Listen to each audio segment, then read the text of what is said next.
Bem-vindos ao nosso podcast Pegada Estratégica. Hoje eu estou aqui com o Daniel Soares e o Renato Valgas. Bom, o Renato é o mestre cervejeiro próprio da casa, da Brut Beer. Eles produzem a própria cerveja e não é um ponto de multimarcas. A casa foi selecionada pela prefeitura para abrir oficialmente a rota de cerveja de Divinópolis e está há poucas semanas de fazer 5 anos. Muito obrigada pela presença, meninos. Uma honra receber vocês. A gente que agradece a oportunidade de estar aqui. Sim. Bom, Renato e Daniel, conta pra gente, para quem está ouvindo pela primeira vez sobre a Brut Beer, a história de vocês, como tudo começou, por favor. Pois é, isso aí é uma conversa para a gente poder ficar aqui pelo menos um dia inteiro para não te contar. Mas é um ponto, uma virada de chave muito importante para a gente, né? Nós começamos a Brut com um propósito de atender eventos, né? De potencializar aqueles bons momentos na vida. Então, por exemplo, a primeira cerveja que nós colocamos para ser apreciada foi a cerveja do casamento do Diego, que é o sócio, né? Então, qual que era a nossa proposta? O Diego ia casar, nós fizemos a cerveja do casamento deles, engarrafamos e fizemos um rótulo personalizado para o casamento. Então, cada evento nós fazíamos um rótulo personalizado contando a história daquele momento em específico. Então, teve o Amor de Violeiro, que foi a cerveja do casamento dele. Por que ela chamava Amor de Violeiro? Porque foi com essa música, Amor de Violeiro, do Eduardo Costa, que ele pediu a esposa dele em casamento, né? Tivemos a cerveja Vizinha, que conta a história de um casal que se conheceu em Diamantina, que eram vizinhos. Então, a arte do rótulo, todo o contexto histórico era trabalhado em específico para aquele casal. Tivemos a cerveja La Barca, que era uma cerveja de um casal que contava a história. La Barca era uma foto dos dois andando de lambreta. Eles fizeram um passeio no México de lambreta, se perderam, foram abordados pela polícia porque eles estavam andando na contramão. Enfim, todos os rótulos, eles traziam uma história. Tivemos a cerveja do meu casamento, Floripa, que o meu casamento foi em Floripa, a gente sempre gostou, minha família, parte dela mora em Floripa, e eu sempre gostei muito da Session IPA, né? Ao longo do podcast a gente pôde ver um pouco mais dessa história, e por isso, né, Flor, IPA e Floripa, né? O casamento foi lá, foi legal demais. Cerveja do Reino, que era a cerveja feita para o casamento do Guilherme e da Cristiane. Que morava num reino tão distante. Reino tão distante. Então toda a arte foi feita fazendo referência àquele filme, né, aquele filme infantil. Mas enfim, era focado nisso, potencializar os bons momentos, contando histórias, né? Sempre foi muito além do que produzir, né? Nós estamos completando esse ano 5 anos, né? De casa, Brut, nosso espaço físico em Divinópolis, mas na verdade esse ano a Brut, ela completa 9 anos de marca, né? A Brut, ela começou em 2016 com o Diego e eu. O Diego é o terceiro sócio, que não pôde estar presente hoje. E eu costumo falar que a Brut, ela surgiu em nome do amor, digamos assim, né? Em 2016, o Diego namorava com a atual esposa dele, e eu namorava com a minha esposa hoje, digníssima. E naquela época a gente falava, né? Nossa, queria muito voltar para Divinópolis. Elas são divinopolitanas, o Diego também é divinopolitano. Eu que cheguei aí de Gaiato. Mas o que fazer em Divinópolis, né? O que a gente vai fazer? Diego é engenheiro de produção, eu sou engenheiro químico. E aí surgiu essa ideia de empreender no ramo, no segmento de cervejas, né? Em 2016 nós fizemos um curso juntos, né? Para poder aprender a técnica, né? E faltava um nome. O Diego que sugeriu o nome Brut Beer. Na época eu questionei o porquê. Hoje nós temos vários porquês do nome Brut Beer. Brut é uma classificação muito comum para usar em espumantes, né? Temos espumantes Brut, Extra Brut, né? São espumantes mais secos. E qual que é a relação, né? A técnica Champenoise que dá essa classificação é uma técnica de refermentação e ela deixa o espumante com um açúcar residual muito baixo, né? E é uma forma de inclusive, dar mais gás, deixar o espumante um pouco mais refrescante. E essa técnica era muito semelhante à que a gente utilizava nas cervejas, nos primórdios, né? Quando a gente começou a produção, para dar gás, né, na cerveja, né? Era a forma da gente colocar, era a técnica chamada de priming, né? Então a cerveja ela passa por um processo de refermentação, né? É onde ela adquire o gás e isso tem uma analogia, tem uma relação, né, com a técnica utilizada nos espumantes.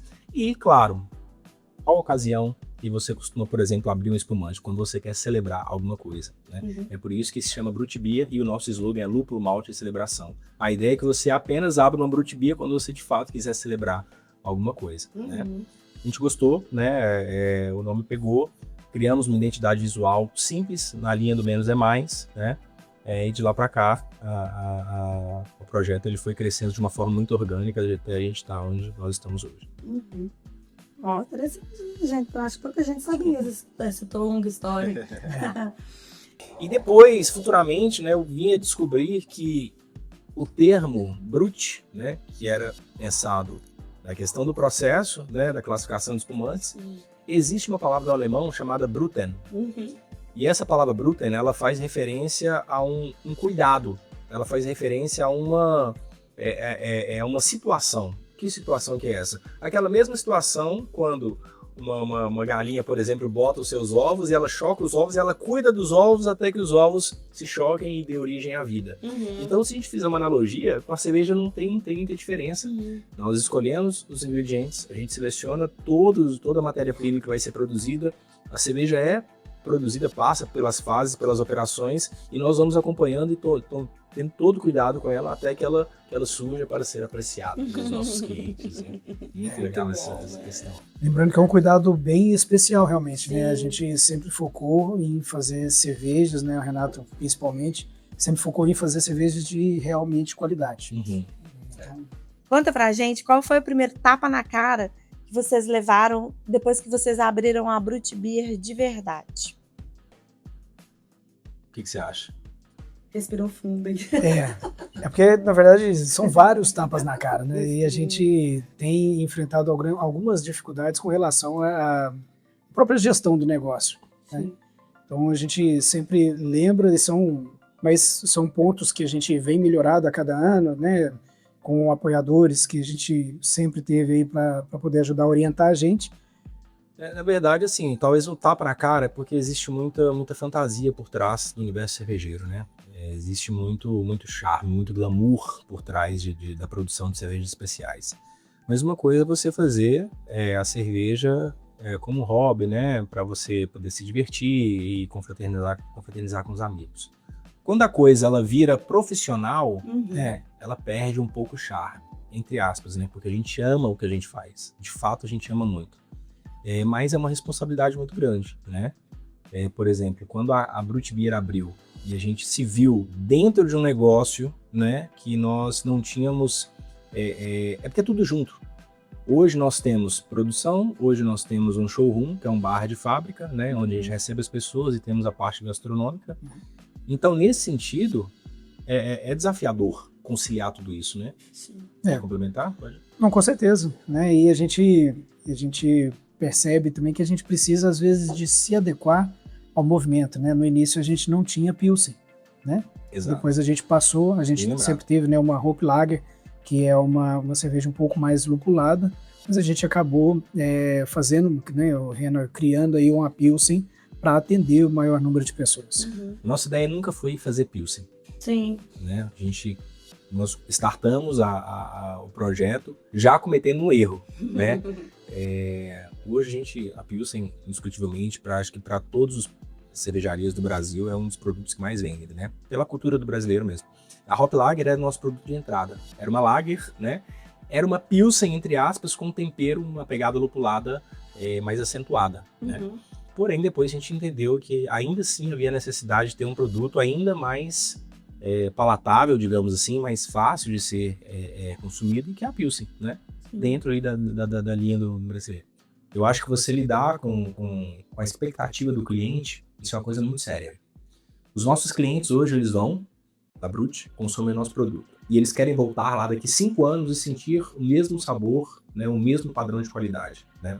Isso é muito sério. Isso envolve técnica, isso envolve conhecimento, né?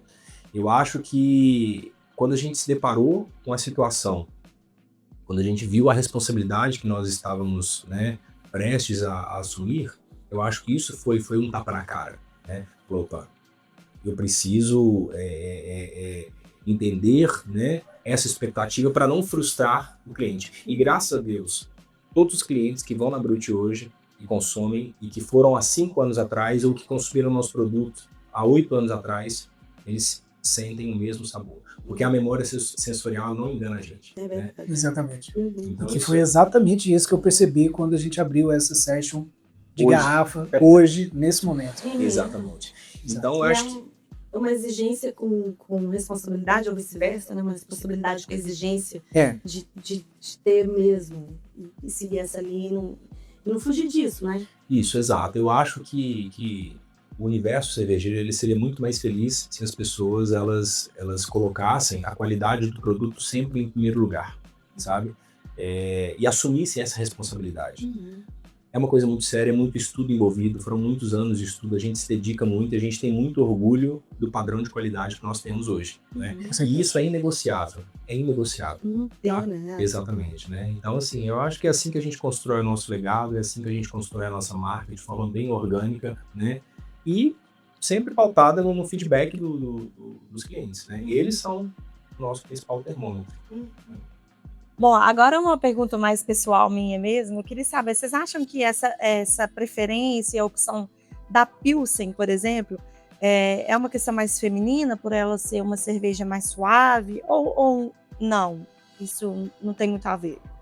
Eu acho que a gente nunca pensou nisso. Uhum. A gente sempre fez as cervejas, né? O Renan está aí para também comunicar, né, sobre, sempre pensando em atender todos os públicos, com certeza, mas a gente percebeu que a Pilsen ela vendia mais, e por isso a gente optou por criar.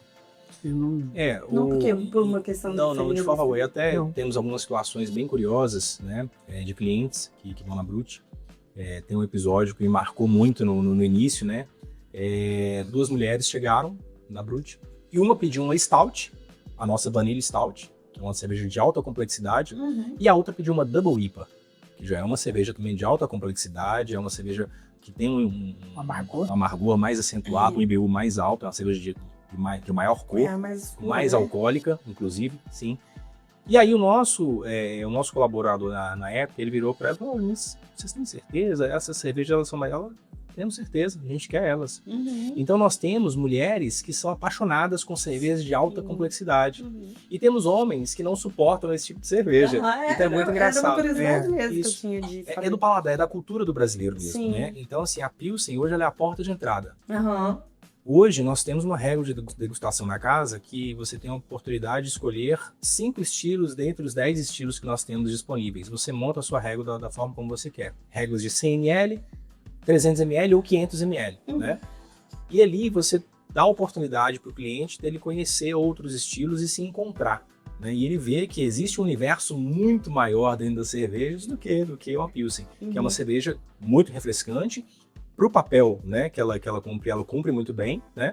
Mas quem está buscando mais uma experiência, né, mais Depende da sabores. celebração do dia, né? Exatamente. Bom, vocês já tocaram o negócio com e sem agência de marketing. Nos 2 momentos, o que mudou de verdade para a Brut e o que ensinou sobre o que vale a pena terceirizar e o que não vale? Quer começar? Pode começar. Na verdade, eu falo pouco, né? Assim, a gente lá na Brut, a tríade, ela é muito equilibrada, né? O Daniel ele é muito cirúrgico, de fato, né? Até porque a outra linha de trabalho dele é a medicina, né? Então ele é cirúrgico de fato. Mas hoje é impossível você viver sem uma assessoria de marketing, né? Você não sobrevive ao mercado se você não tiver um bom planejamento estratégico, inclusive voltado para o marketing, né? Até porque a cerveja hoje dá muitas possibilidades para você trabalhar isso, né? Então é o que a gente usa para poder chamar os clientes. E eu acho que cada um com seu cada qual, né? Eu tenho mais facilidade em produzir a cerveja do que lidar, por exemplo, com produção voltada para o marketing. E já tentamos fazer isso por conta própria e é muito, muito complexo. A gente perde muitas vezes o time da coisa porque, não, depois eu posto. E aí você perde. Você perde o poder que aquela postagem teria naquele momento, né? Ou de ter uma ideia diferenciada, de fazer uma produção diferenciada para aquele momento. Nós temos vários eventos ao longo do ano e muitas vezes falta, né, captar, seja imagens, ou seja, trabalhar aquele evento de uma forma diferenciada, até para você... Específica. Exato, você precisa vender a sua ideia de alguma forma, né? Como o Renan já bem colocou, o marketing não é só a relação com a postagem naquele determinado momento, mas a assessoria de marketing também vai te orientar em qual público você deve fixar mais, o que tem saído mais, o que vai melhorar, quais os pontos, quais as datas do ano que talvez consiga fazer algum evento diferente e acabar transformando a venda daquele mês, porque é importante a gente pensar nesse sistema também que faz com que a cervejaria continue existindo. Né? Então a gente melhorar cada vez mais. Exatamente. E pensar também nessa questão financeira, né? Porque ela precisa continuar e tem crescido, né, bastante nos últimos anos. Às vezes atingir um público também que vocês não estão conseguindo pescar ali. Exatamente. Talvez o ponto de destravamento ali de um processo evolutivo seja o marketing, né?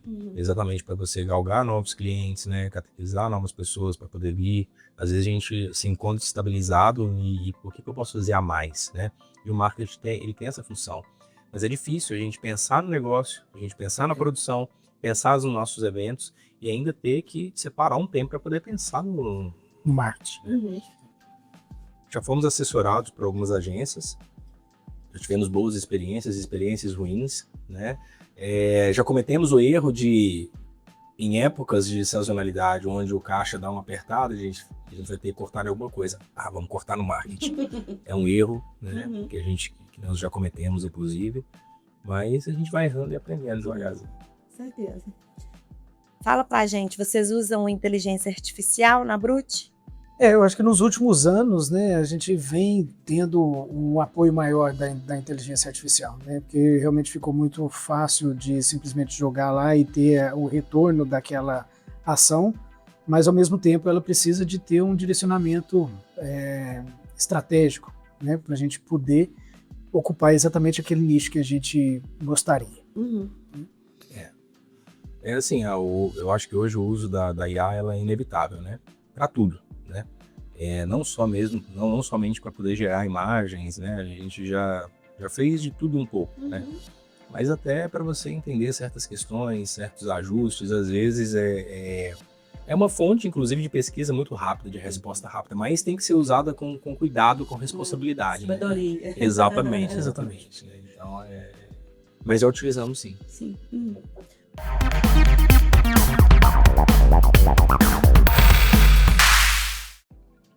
Chegamos no nosso momento Pinga Fogo.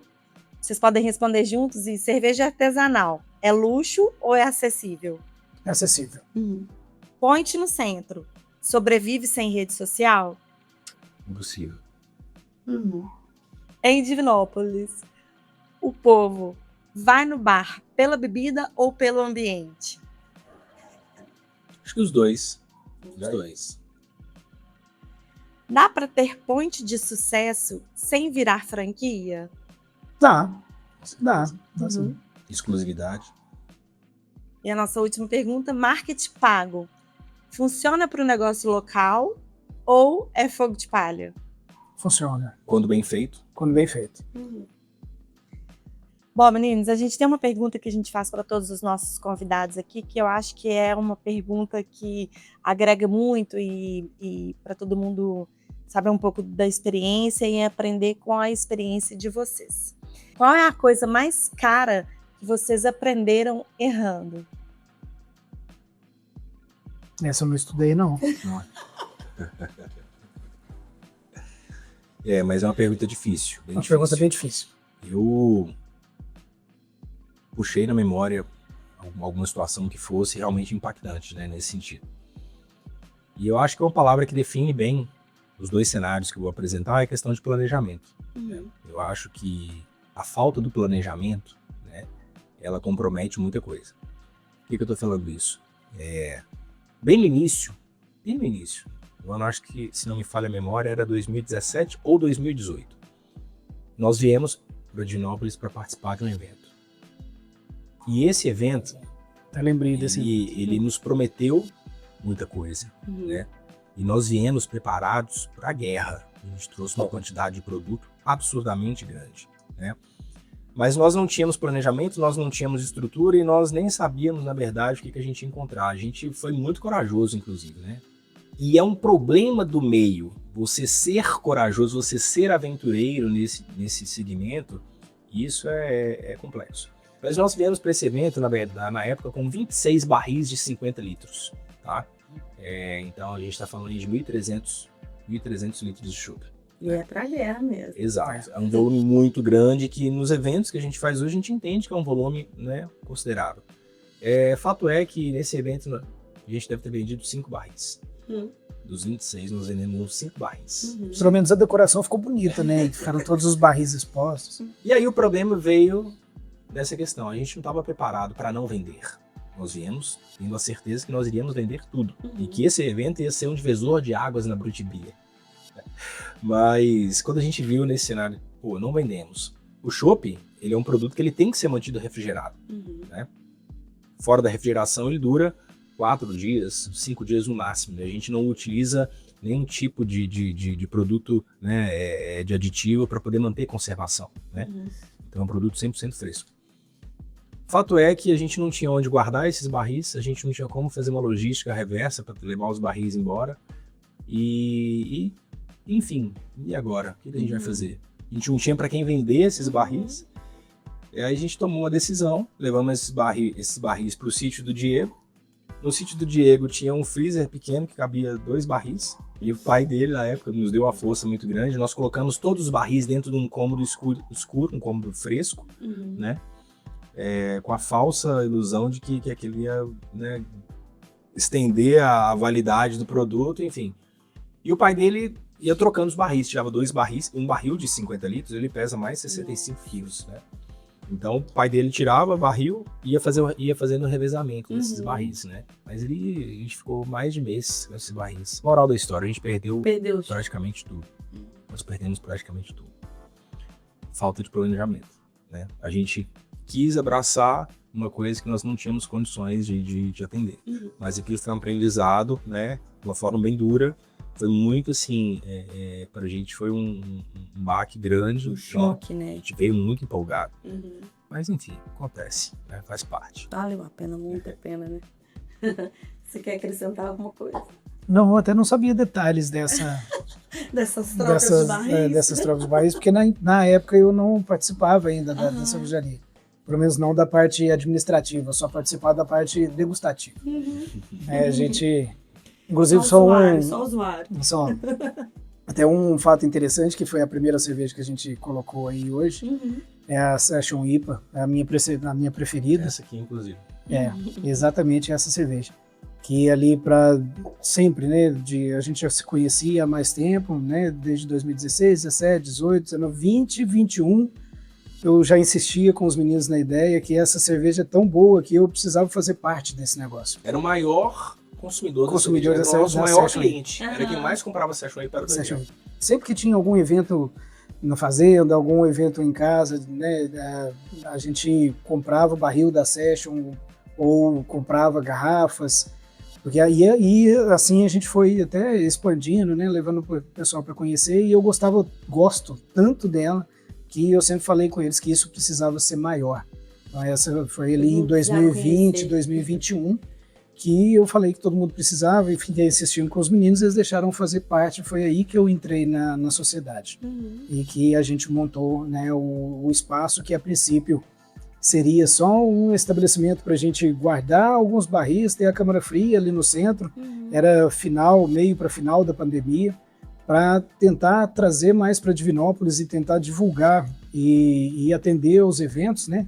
Usar ali como um ponto de Growler Station, né? Para o pessoal passar, pegar ali o seu growler, levar para casa. Era muito evento em casa, né? Na época aí da pandemia, da reclusão, né? E acabou que o pessoal foi parando. A gente começou ali com uma air fryer, na verdade, emprestada, e 2 air fryer, 3 air fryer. Com o movimento a gente criou uma cozinha e aí deu sequência na obra. E hoje a gente está ali na Paraíba, né, 772, com 5 banheiros, uma cozinha que atende delivery agora, atende iFood, né, então a gente tem produtos já rodando. Espaço Kids. Espaço Kids, exatamente. e expandindo, né, o espaço todo, né, todas as mesas ali, é bem curioso isso. Todas as mesas foram criadas pelo Renato e o pai dele, que fizeram de forma realmente artesanal as mesas que a gente usa na Brute hoje. Então a gente tem pontos realmente artesanais daquele Estácio. E familiar, né? Assim, Sim. um dedinho de todo mundo, um pouquinho de cada. Exatamente. Bom, meninos, vocês estão completando 5 anos e conta pra gente, tem alguma novidade? Como é que tá indo? Ao longo desses 5 anos, a gente, Renan, né, principalmente, que é nosso mestre cervejeiro, criou aí diversos estilos, mas todos eles muito equilibrados. Uma característica que a gente sempre fala com todos os nossos amigos e clientes, né? Temos aí Pilsen, Hope Lager, Session IPA, Session NEIPA com um sabor de manga, uma Hype Sour, que é uma cerveja colaborativa, Double IPA com envelhecida namburana, Da madeira. né? A Red Lager, Witbier, Witbier, que agora saiu do portfólio, mas a gente pode voltar a qualquer momento. Pilsen, zero carboidratos. Pilsen zero carboidrato, que é A novidade do momento, Ah. né, que é uma IPA sem álcool. uma IPA zero álcool. Zero álcool. Lançamos. A gente tem essa cultura, né, de todo ano a gente fazer um novo lançamento, né? Na verdade, sempre fez parte da nossa proposta fazer produtos equilibrados, como o Daniel falou, mas em que sentido de equilíbrio, né? Produtos que sejam fáceis de serem consumidos. Desde lá dos primórdios, a gente já tinha esse entendimento que a gente precisa fazer cervejas que elas tenham uma boa aceitação. Cervejas que tenham identidade, mas que sejam equilibradas, né? E o mercado está mudando muito, né? A gente precisa fazer essa leitura constante, essa releitura constante. Até que ponto vale a pena a gente ter 11 torneiras, 11 estilos diferentes, né? Esse é um grande desafio, você conseguir manter ativo todos os estilos, é uma logística muito complexa, mas que a gente tenta na medida do possível, né? Então, Daniel citou aí alguns dos estilos, todos eles pensados de forma... A nossa cerveja mais alcoólica, ela tem 7% de teor alcoólico, que é a nossa Double IPA, ela está no limite ali, né? Mas todas elas pensadas, né, para oferecer ali uma experiência onde o cliente ele consiga perceber as notas maltadas, as notas lupuladas, ele consiga perceber que ela tem um corpo muito leve, que é uma cerveja fácil de ser consumida, né? Ou clientes que são mais exigentes, não gostam de cervejas mais alcoólicas, mais encorpadas, nós temos, né? Então a gente tenta atender na medida do possível e mantendo a nossa identidade, né? Mas enfim, quem sabe pro ano que vem não vem um novo lançamento, né? Exatamente, a gente sempre faz algum estilo diferente e também nesse sentido, né, da gastronomia e principalmente da harmonização, a gente já tem feito alguns eventos teste, né, que a gente só fez de teste até hoje, que são harmonizações guiadas, né, pelo nosso mestre cervejeiro, experimentando aí alguns desses estilos, harmonizando com a gastronomia nossa também, né, da cervejaria. Então isso é muito interessante e muito bom para experimentar estilos novos e fortalecer aí o mercado cervejeiro artesanal, principalmente. São novas experiências, né? Por exemplo, você citou agora há pouco que acho que o salaminho italiano ele estava extremamente apimentado, né? Nós temos uma cerveja que combina com esse perfil, né? E é muito interessante você perceber que o salaminho sozinho ele te oferece uma picância, né? Considerável na boca. Mas quando você concilia essa picância da apimentada do salame italiano com a Double IPA, que ela tem uma pegada lupulada, né? E esse lúpulo, esse dulçor residual, né? Ele consegue fazer uma harmonização, seja por contraste e equilíbrio ao mesmo tempo, você sente uma nova experiência. Então essa é uma proposta, é um projeto que nós temos, né? Executamos esse projeto com a nossa equipe internamente, né? Fizemos uma harmonização de 6 cervejas com 6 pratas diferentes, mas agora ela vai ser aberta ao público também, né? Ele vai ter a oportunidade de experimentar 6 cervejas do nosso portfólio com 6 pratos que nós temos dentro da Brute Beer, né? Ele vai entender que é possível você fazer uma harmonização de uma sour, que é uma cerveja ácida, com um doce, com uma sobremesa, né? Ou de uma carne mais temperada, uma carne mais, né? Mais untosa, com uma untosidade, com uma cerveja mais alcoólica, né? Ou mesmo com uma feijoada, que a gente já fez um dia de feijoada com a harmonização da Hype Sour, que é uma Catarina Sour, né? Um estilo tipicamente brasileiro, que completou aí esse ano 10 anos de criação desse estilo, mas essas harmonizações são assuntos para a gente tratar por pelo menos mais uns 15 anos. Aí, com certeza. Né? E que, inclusive, no dia desse evento da feijoada, acabou a nossa Hype Sour, porque foi toda consumida. Faz parte da experiência, né? É você proporcionar para o cliente uma experiência diferente, né? A junção das duas coisas vai proporcionar um terceiro elemento e surpreender, muitas vezes surpreende, né? É muito interessante. Proporcionar experiência e sabor, né? É isso aí. Exatamente. Agora, para a gente finalizar, vocês são agora com 5 anos, a gente tem uma celebração aí, tem, né, aniversário da Brut, vamos ter uma comemoração bem legal. Fique à vontade para vocês chamarem todo mundo, falar onde eles podem adquirir os ingressos para poder participar. Pode ficar à vontade. É isso aí. Então, dia 12 de setembro, lá no espaço Sicredi Hall, lá no Parque de Exposições, no Alto da Paraná, aqui em Divinópolis mesmo, facilitando, né, a logística. Então, todo mundo acostumado aí para ir para o Parque de Exposições, pode ir de Uber, quem quiser ir de carro. Temos estacionamento para milhares de carros. Espero que a gente use pelo menos 10% do estacionamento, porque realmente é muito grande. A partir das 14 horas, já temos aí 6 bandas confirmadas, DJ, e até as 23, né, que eu acho que é um tempo que dá para aproveitar bem o evento. Os ingressos estão à venda já no nosso link na bio do Instagram. Então o link está lá. A princípio com preço promocional, mas os lotes vão virando para a gente ir estruturando e incorporando esse evento aí. A ideia dos nossos eventos sempre foi, né, trazer essa experiência do universo cervejeiro. Então, nos primeiros aniversários que nós fazíamos, inclusive na frente da Brut Beer, a gente fechava a rua, né? Então tinha um churrasco de fogo de chão, a leitoa, que o nosso amigo fazia a leitoa paraguaia, né? O leitão inteiro. Então sempre foi um ambiente muito, muito gostoso, muito, muito amigável, né? A ideia é essa, foi sempre uma grande confraternização entre amigos, né? E esse ano, a essência do evento vai ser a mesma, né? Só que agora com uma melhor estrutura, mais espaço, mais conforto, mas ainda teremos a grande experiência das cervejas especiais com a gastronomia, né? Esse ano quem vai operar a parte do fogo de chão são os meninos da Fire Brothers, né? O Piazza e o Lucas Coimbra. Então a gente está muito bem servido, espaço kids, né? As bandas, vai ter açaizinho, picolé, várias brincadeiras, enfim, pessoal da recreação. Vai ser um evento bem gostoso para toda a família. Celebrar com planejamento agora? Com certeza, com planejamento. Bom, meninos, muito obrigada pela presença de vocês. Eu espero que continue esse sucesso de vocês. É uma ótima celebração na festa de 5 anos. A gente vai estar lá, todo mundo. E muito obrigada, espero que vocês voltem. Com certeza. Excelente. A gente que agradece a oportunidade de estar aqui, né, conversando e contando um pouquinho dessa história de amor pela cerveja, né? E você quer completar com alguma coisa, Renan? Não, só agradecer mesmo, né, a oportunidade aí, vocês abrirem o espaço para a gente poder falar um pouquinho sobre o nosso empreendimento, né, o nosso projeto de vida. Enfim, que a gente possa, né, ter contribuído de alguma forma aí com vocês aí. Muito obrigado. Obrigada. Assim, só para encerrar, né, não pode deixar de falar Brut Beer, Lúpulo Malte e Celebração. Arrasou.